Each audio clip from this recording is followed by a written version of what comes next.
Hello friends, pattern सीखने की इस सीरीज में आज हम देख रहे हैं पैटर्न नंबर 28। तो उसके लिए सबसे पहले हम CLR SCR लिख देते हैं ताकि हमें कोई प्रीवियस आउटपुट दिखाई ना दे, और लास्ट में हम गेट CS लिख देते हैं। अभी पैटर्न को हम ध्यान से देखें तो उसके अंदर टोटल 7 रोज है और हर एक रो के अंदर डिफरेंट नंबर ऑफ स्टार हमें प्रिंट करवाना है। लेट अस से रो नंबर 1 के अंदर हमें 2 स्टार प्रिंट करवाना है, रो नंबर 2 के अंदर हमें 2 स्टार प्रिंट करवाना है, रो नंबर 3 के अंदर हमें 2 स्टार प्रिंट करवाना है, रो नंबर 4 के अंदर हमें 1 स्टार प्रिंट करवाना है, रो नंबर 5 के अंदर हमें 2 स्टार प्रिंट करवाना है, रो नंबर 6 के अंदर हमें 2 स्टार प्रिंट करवाना है और रो नंबर 7 के अंदर हमें 2 स्टार प्रिंट करवाना है। पर रो नंबर 1 को हम ध्यान से देखें तो उसका दूसरा स्टार है वो 7th नंबर की पोजीशन पे है और पहला स्टार फर्स्ट नंबर की पोजीशन पे है, यानी कि बीच में 5 जगह पे हमें स्पेस छोड़नी है, यानी कि हमें मैक्सिमम 7 नंबर के कैरेक्टर तक जाना है। और अगर हम स्पेस और स्टार को एक कॉलम के तौर पे ट्रीट करें तो हमें टोटल 7 कॉलम्स चाहिए, यानी कि हमें इस पूरी पैटर्न को 7x7 ग्रिड के अंदर प्रिंट करवानी पड़ेगी। और पैटर्न के इंट्रोडक्शन के अंदर हमने देखा था कि ग्रिड को कैसे प्रिंट करवाए। तो लेट अस से उसके लिए हम एक फॉर लूप ले लेते हैं और उस फॉर लूप के अंदर हम मैसेज के तौर पे लिखते हैं कि i is equals to 1, i less than और इक्वल्स टू 7 और i प्लस प्लस, जहां पे i और कुछ नहीं लेकिन रो की वैल्यू रिप्रेजेंट कर रहा है। उसके अंदर हम एक और फॉर लूप लेते हैं और उस फॉर लूप के अंदर हम मैसेज के तौर पे लिखते हैं कि j is equals to 1, j less than और इक्वल्स टू 7 और j प्लस प्लस, जहां पे j और कुछ नहीं लेकिन कॉलम की वैल्यू रिप्रेजेंट कर रहा है। अभी दूसरे फॉर लूप के अंदर हम एक प्रिंटफ स्टेटमेंट लिखते हैं जिस प्रिंटफ स्टेटमेंट के अंदर हम स्टार को प्रिंट करवा देते हैं, यानी कि जब i की वैल्यू 1 होगी उस वक्त j वाला फॉर लूप 7 बार एग्जीक्यूट होगा और उसके साथ साथ प्रिंटफ स्टेटमेंट भी 7 बार एग्जीक्यूट होगा, यानी कि वो हमें 7 स्टार प्रिंट करके देगा। और उसके बाद हमें हमारे कंट्रोल को नई लाइन में ले जाना है, तो हम फॉर लूप के बाहर एक प्रिंटफ स्टेटमेंट लिखते हैं और उसके अंदर हम स्लैश n को लिखते हैं, यानी कि ये प्रिंटफ स्टेटमेंट हमें हमारे कंट्रोल को नई लाइन में लाके देगा। यानी जब i की वैल्यू 2 होगी उस वक्त भी j वाला लूप 7 टाइम एग्जीक्यूट होगा और वो फिर से हमें 7 स्टार प्रिंट करके देगा और उसके बाद फिर से हमारा कंट्रोल नई लाइन में आएगा, यानी i का लूप 7 बार एग्जीक्यूट होने की वजह से हमें 7x7 ग्रिड के अंदर सभी जगह पे स्टार प्रिंट होके मिलेंगे। अभी i और j दो वेरिएबल का जो हमने यूज किया है वो दो वेरिएबल को हम ऊपर डिक्लेयर कर देते हैं, लेट अस से integer i as well as j, and then program को एक बार टेस्ट कर देते हैं। तो हमें 7x7 ग्रिड के अंदर स्टार प्रिंट होके मिल रहे हैं जो कि परफेक्टली सही है, पर हमें सभी जगह पे स्टार को प्रिंट नहीं करवाना है, कुछ जगह पे स्पेस को भी प्रिंट करवाना है। तो उसके लिए हमें पैटर्न को फिर से एक बार एनालाइज करना पड़ेगा। सो अभी हमने देखा कि रो की वैल्यू हम i से रिप्रेजेंट कर रहे हैं और कॉलम की वैल्यू हम j से रिप्रेजेंट कर रहे हैं। और अगर हम किसी i की वैल्यू को ध्यान से देखें तो उसकी कुछ j की वैल्यू के लिए हमें स्टार प्रिंट करवाना है और कुछ j की वैल्यू के लिए हमें स्पेस प्रिंट करवानी है। तो लेट अस से हम चेक कर लेते हैं कि कौन सी j की वैल्यू के लिए हमें स्टार प्रिंट करवाना है और कौन सी j की वैल्यू के लिए हमें स्पेस प्रिंट करवानी है। तो जब i की वैल्यू 1 हो उस वक्त j की वैल्यू 1 एंड 7 हो उस वक्त हमें स्टार प्रिंट करवाना है, अदरवाइज हमें स्पेस प्रिंट करवानी है। जब i की वैल्यू 2 हो उस वक्त j की वैल्यू 2 एंड 6 हो तब हमें स्टार प्रिंट करवाना है, अदरवाइज हमें स्पेस प्रिंट करवानी है।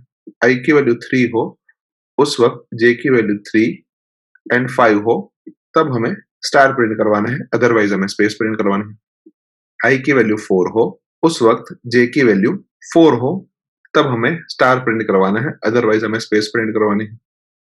i की वैल्यू 5 हो उस वक्त j की वैल्यू 3 एंड 5 हो तब हमें स्टार प्रिंट करवाना है, अदरवाइज हमें स्पेस प्रिंट करवानी है। i की वैल्यू 6 हो उस वक्त j की वैल्यू 2 एंड 6 के लिए हमें स्टार प्रिंट करवाना है, अदरवाइज हमें स्पेस प्रिंट करवानी है।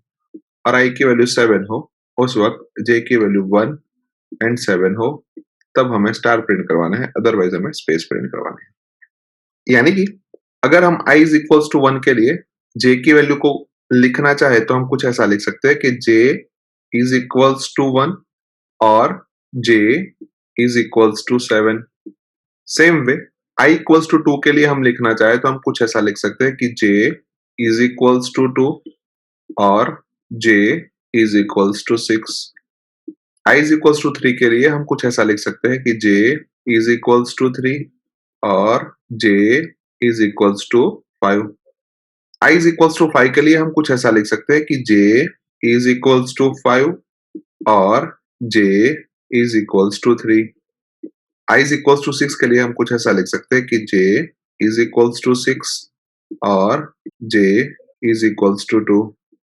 और i इक्वल्स टू 7 के लिए हम कुछ ऐसा लिख सकते हैं कि j इज इक्वल्स टू 7 और j इज इक्वल्स टू 1। अभी ये 6 स्टेटमेंट के जैसे ही अगर हम i इज इक्वल्स टू 4 के लिए कुछ स्टेटमेंट लिखना चाहे तो हम कुछ ऐसा लिख सकते हैं कि j इज इक्वल्स टू 4 और j इज इक्वल्स टू 4, जो कि परफेक्टली वैलिड है।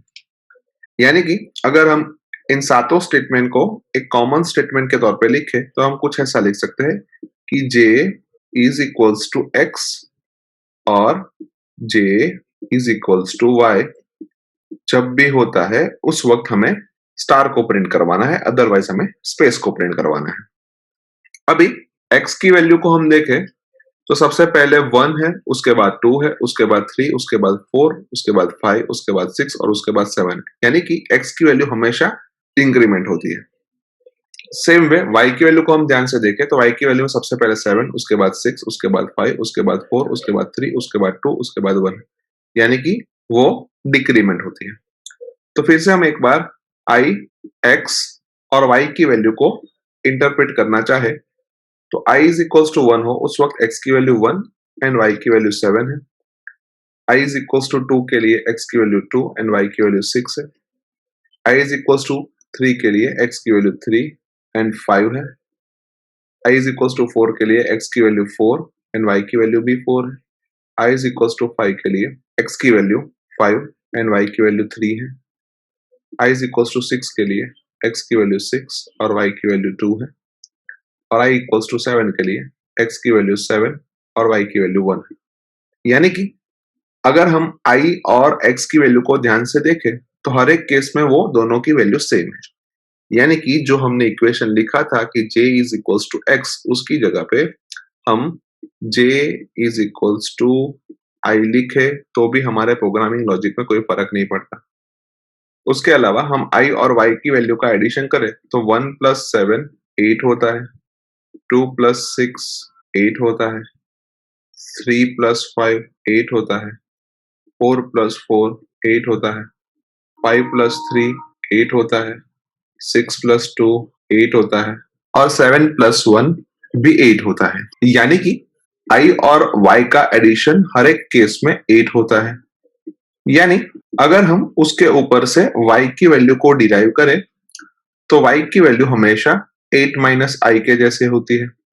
यानी कि अभी आगे इक्वेशन हमने लिखा उस इक्वेशन के अंदर अगर हम y की जगह पे 8 माइनस i लिखे तो भी हमारे प्रोग्रामिंग लॉजिक के अंदर कोई फर्क नहीं पड़ता। अभी हमने दो फॉर लूप लिए थे जिसमें से पहला फॉर लूप i यानी कि रो के लिए वर्क कर रहा था और दूसरा फॉर लूप j यानी कि कॉलम के लिए वर्क कर रहा था। और दूसरे फॉर लूप के अंदर हमने एक प्रिंटफ स्टेटमेंट लिखा था जिस प्रिंटफ स्टेटमेंट के अंदर हमने स्टार को प्रिंट करवाया था। यानी कि ये पूरा फॉर लूप का स्ट्रक्चर हमें 7 क्रॉस 7 ग्रिड के अंदर स्टार प्रिंट करके दे रहा था। पर अभी अभी हमने एक कंडीशन आइडेंटिफाई की और वो कंडीशन अगर सेटिस्फाई होती है उस वक्त ही हमें स्टार को प्रिंट करवाना है, अदरवाइज हमें स्पेस को प्रिंट करवाना है। यानी कि हमें इस प्रिंटफ स्टेटमेंट को इफ एल्स ब्लॉक के बीच में लिखना पड़ेगा और इफ की कंडीशन के तौर पे जो कंडीशन हमने आइडेंटिफाई की उसी कंडीशन को हमें रखना पड़ेगा। एज वेल एज वो कंडीशन अगर गलत होती है उस वक्त हमें स्पेस को प्रिंट करवाना है। तो एल्स पार्ट के अंदर हम एक और प्रिंटफ स्टेटमेंट लिखेंगे और उस प्रिंटफ स्टेटमेंट के अंदर हम स्पेस को प्रिंट करवाएंगे। यानी अब जब हम इस प्रोग्राम को एग्जीक्यूट करेंगे तो हमें हमारी डिजायर पैटर्न मिलनी चाहिए। तो लेट अस से उसको भी हम एक बार टेस्ट कर लेते हैं। अभी हमने देखा कि जे वाले फॉर लूप के अंदर जो प्रिंटफ स्टेटमेंट लिखा है उस प्रिंटफ स्टेटमेंट को हमें इफ एल्स ब्लॉक के बीच में लिखना है और इफ की कंडीशन के तौर पे हमें लिखना है कि j is equals to i और j is equals to 8 minus i, as well as else block के अंदर हमें एक प्रिंटफ स्टेटमेंट लिखना है, जिस प्रिंटफ स्टेटमेंट के अंदर हमें स्पेस को प्रिंट करवाना है। अभी एक बार हम प्रोग्राम को टेस्ट कर लेते हैं। तो हमें हमारी डिजायर पैटर्न 7 रोज के अंदर प्रिंट होके मिल रही है, जो कि परफेक्टली सही है। अभी यहाँ पे जो हमें पैटर्न मिल रही है वो 7 क्रॉस 7 ग्रिड के अंदर मिल रही है। अगर हमें इसी पैटर्न को n क्रॉस n ग्रिड के अंदर प्रिंट करवाना हो तो सबसे पहले हमें एक इंटीजर वेरिएबल n की जरूरत पड़ेगी और उस n की वैल्यू को हम यूजर के पास से स्कैनफ स्टेटमेंट की मदद से लेंगे, जहां पे स्कैनफ स्टेटमेंट के अंदर हम लिखेंगे कि %d एड्रेस ऑफ n और फिर स्कैनफ के ऊपर हम एक प्रिंटफ स्टेटमेंट लिखेंगे, जिस प्रिंटफ स्टेटमेंट के अंदर हम मैसेज के तौर पे लिखेंगे कि एंटर n। अभी जो दोनों फॉर लूप हमने लिखे हैं उस दोनों फॉर लूप के अंदर हमने 7 रो के हिसाब से कोडिंग किया था, तो उसको भी हमें n रो के हिसाब से कन्वर्ट करना पड़ेगा। तो i लेस देन और इक्वल्स टू 7 को हम i लेस देन और इक्वल्स टू n कर देते हैं, j लेस देन और इक्वल्स टू 7 को j लेस देन और इक्वल्स टू n कर देते हैं, और j equals to 8 minus i को हम ऐसा कर सकते हैं कि 7 प्लस 1 माइनस i और 7 को हम n में कन्वर्ट कर देते हैं, यानी कि अब हमारा इक्वेशन हो गया j is equals to n plus 1 minus i। And फिर प्रोग्राम को एक बार टेस्ट कर देते हैं। जहां पे मैं n की वैल्यू 7 इंसर्ट कर रहा हूं, तो हमें 7 क्रॉस 7 ग्रिड के अंदर हमारी डिजायर पैटर्न मिल रही है, जो कि परफेक्टली सही है। एक और बार पैटर्न को रन करते हैं, जहां पे मैं n की वैल्यू 10 इंसर्ट कर रहा हूं, तो हमें हमारी डिजायर पैटर्न 10 क्रॉस 10 ग्रिड के अंदर मिल रही है। पर पैटर्न का मोटिव ये है कि हमें बीच में एक जगह पे स्टार मिलना चाहिए, और बीच में एक जगह पे स्टार तभी मिलेगा जब हम पैटर्न को n क्रॉस n ग्रिड के अंदर प्रिंट करवाएंगे और n की वैल्यू ऑड होगी। लेकिन यहाँ पे हमने n की वैल्यू इवन इंसर्ट की है, इस वजह से हमें 2 स्टार प्रिंट होके मिल रहे हैं। सो अब हम ऐसा करते हैं कि जब n की वैल्यू इवन होती है उस वक्त हम उसको 1 से बढ़ा देते हैं, यानी कि हमारी n की वैल्यू ऑड में कन्वर्ट हो जाएगी और फिर हमें हमारी डिजायर पैटर्न परफेक्टली वैलिड मिलेगी।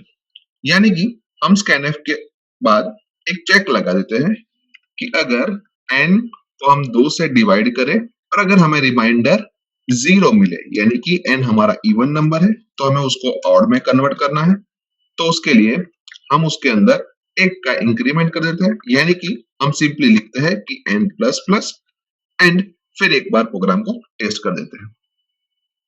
सो अभी मैं n की वैल्यू 10 इंसर्ट कर रहा हूं, तो हमें हमारे डिजायर पैटर्न 11 क्रॉस 11 ग्रिड के अंदर मिल रही है, जो कि परफेक्टली सही है, क्योंकि यहाँ पे हमारा n इवन नंबर है और जब भी n इवन होता है तब उसके अंदर हम एक ऐड करते हैं, यानी कि अब n की वैल्यू 11 हो गई, तो हमारी डिजायर पैटर्न हमें 11 क्रॉस 11 ग्रिड के अंदर मिली, जो कि परफेक्टली वैलिड है।